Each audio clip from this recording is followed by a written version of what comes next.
Because Let me just show you something real quick. go ahead. In Acts chapter 2. Let's go Acts chapter 2. But two. Going back to I'm what- gonna ask you this. Now, you heard the premise. Now, If you can prove it, let me know.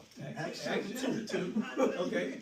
Now go to Yeah. go to verse 32. Acts 2:32. Okay, this read. Go there. It says, God has raised this Jesus.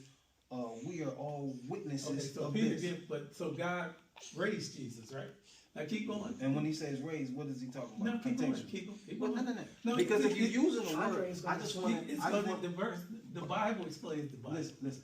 This is he raised him. Okay. And you say, what do you mean by raising? I could be talking He about raised his him from- resurrection. I could be talking about spiritually taking him from the earth. Well, if you finish reading, so- he's gonna show you right. what he means. But he resurrected. But so you saying he it's not re- fair for me to ask the question? No. go Oh, okay. That's what I'm Andre, saying. come I want full understanding. Well, you That get way it. I don't respond incorrectly. But you get it.